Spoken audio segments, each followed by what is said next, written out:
This year marks the 10th anniversary since the proposal of the Belt and Road Initiative. Borrowing the idea of the Asian Silk Road that once linked Asia and Europe with vibrant trade, China envisioned the BRI as a framework connecting countries around the world through trade, investment, infrastructure development, and people-to-people exchanges. And today, it has become a popular international public product and cooperation platform. In today's episode, we will tell you how China turned this vision into reality and contributes to global common development. There are many flagship projects under the BRI between China and participating countries. One of them is the China-Europe Railway Express. Starting operations in 2011, China-Europe freight train services have offered a secure and reliable channel between Asia and Europe, transporting more than 50,000 types of goods, including IT products, automobiles and parts, clothes, grain, wines, coffee beans, and timber. As an artery of international trade, the train services have reached 216 cities in 25 European countries so far. By the end of July, the total number of train trips had surpassed 57,000, with the shipment of 5.3 million 20-foot equivalent units of goods worth nearly $300 billion. On July the 29th, a China-Europe freight train departed from the city of Yiwu in East China's Zhejiang province for Spain's Madrid, marking the 10,000th trip of China-Europe freight trains this year, 22 days earlier than last year. Meanwhile, a number of Chinese cities have launched train services to Europe. China's Jiangsu province is an example. At present, 5 cities in Jiangsu, including Nanjing and Leiyungang, are operating 23 routes, reaching nearly 80 cities in Europe, Central Asia, and Southeast Asia. From January to November in 2022, the number of freight train trips between Jiangsu and Europe reached 1,800, increasing 12% year-on-year. Many foreign cities are also enjoying opportunities offered by the freight trains.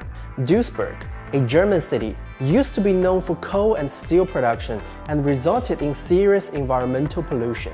The city was determined to restructure its economy, pivoting away from iron and steel production to logistics and services. However, the transformation bit hit a snag, and the city was looking for a way out when the start of the China-Europe freight train services provided an opportunity. With the steady growth of the freight train services, businesses in Duisburg began to pick up. So far, China-Europe freight train connects Duisburg with an increasing number of Chinese cities such as Chongqing, Wuhan, Xi'an, and Shenzhen. What's more, the operation of the freight trains has promoted people-to-people exchanges and cultural communication among participating countries. A growing number of Chinese companies, students, and restaurants are turning up in Duisburg. The train services has grown into an exemplar of win-win cooperation and common prosperity and brought tangible fruits to people of participating countries.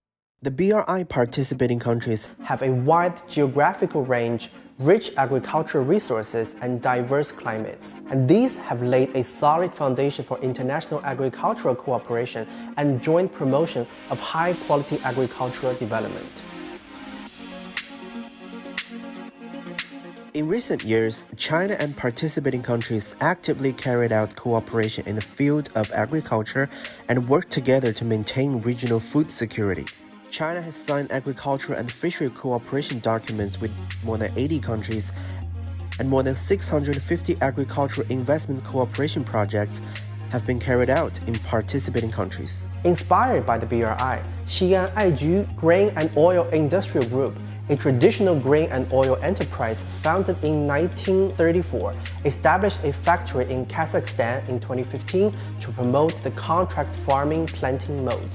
Now, Aiju Group has signed agricultural orders with farmers in Kazakhstan covering about 100,000 hectares of wheat and oil crops, with the processing and storage capacity of grain and oil reaching 300,000 tons. China has launched multiple agricultural technical assistance projects in the Pacific Island nations, including in Samoa and Fiji. Initiated in 2010, the China-Samoa Agricultural Technical Aid Project aims to help Samoan farmers enhance their sustainable livelihood.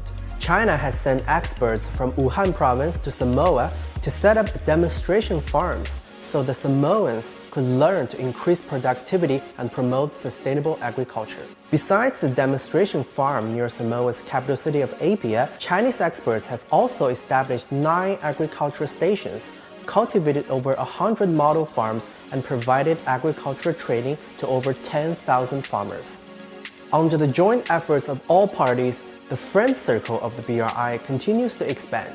To date, China has signed more than 200 cooperation documents on the joint construction of the Belt and Road with 152 countries and 32 international organizations. To quote a Bangladeshi expert, the BRI reflects China's commitment to fostering global cooperation and mutual development.